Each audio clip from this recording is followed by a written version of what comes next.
Secounet bursite trochanterienne. Depuis les années 1960, l'infiltration de glucocorticoïdes est le traitement de choix de la bursite trochanterienne. La bursite trochanterienne est une inflammation et une irritation de la bourse séreuse de l'os latéral de la hanche. La bourse est un sac rempli de liquide qui sert de coussin entre les muscles, les tendons, les os et les articulations. Il y a deux grandes bourses dans la hanche qui souffrent typiquement d'irritation et d'inflammation. Une bourse couvre la bosse osseuse de l'os de la hanche, appelée le grand trochanter.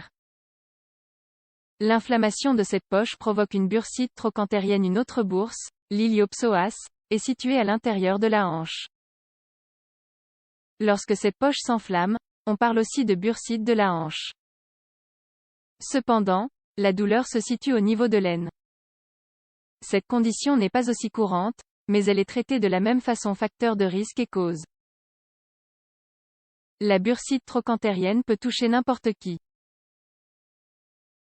Cependant, l'incidence est plus fréquente chez les femmes, les personnes d'âge moyen et les personnes âgées. Il existe un certain nombre de facteurs de risque qui facilitent l'apparition de cette blessure à la hanche. Parmi eux, nous pouvons trouver blessure due à une surcharge répétitive ou à une utilisation excessive.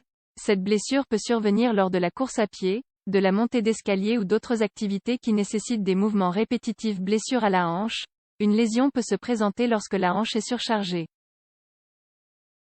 Cogner sa hanche contre un meuble ou s'allonger du même côté pendant une longue période donne le même résultat. Maladie de la colonne vertébrale, comme la sclérose en plaques, l'arthrite ou d'autres problèmes spinaux. Différence de longueur des jambes.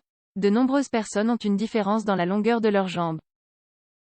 Cette affection touche la bourse de la hanche à long terme. Chirurgie. Une chirurgie de la hanche ou des implants prothétiques dans cette articulation peuvent irriter la région et causer une bursite trochanterienne. Des éperons osseux ou des dépôts de calcium peuvent se développer dans les tendons qui relient les muscles au tronc. Ils peuvent affecter la poche et provoquer une inflammation. Symptômes de la bursite trochanterienne.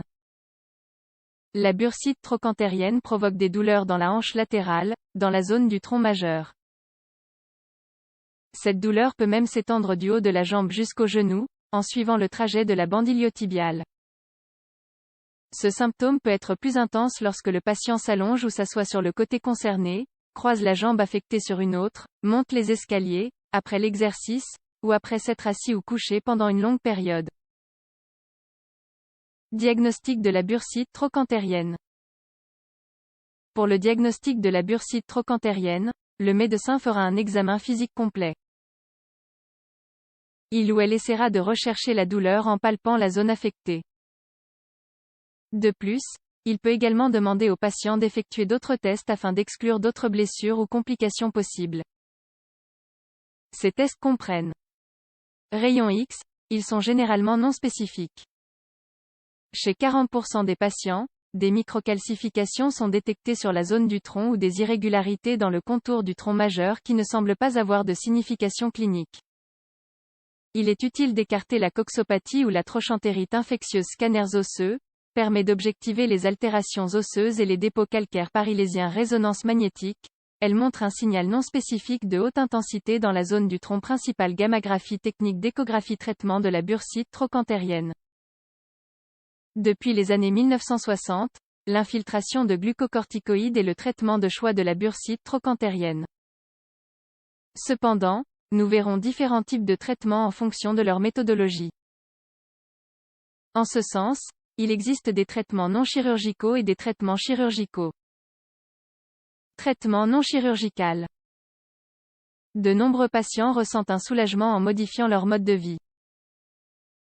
Cela consiste, par exemple, à modifier l'activité qui aggrave les symptômes. Administrer des AINS, comme l'ibuprofène, pour soulager l'inflammation et la douleur. Utiliser des appareils fonctionnels, comme une canne de marche. La physiothérapie est également utile. Cela aidera à renforcer et à augmenter la flexibilité de la hanche. Enfin, comme nous l'avons mentionné au début, l'injection de stéroïdes est utilisée, ce qui demeure le traitement le plus efficace. Cependant, il est important de limiter le nombre d'injections, car une utilisation prolongée peut endommager les tissus environnants. Traitement chirurgical.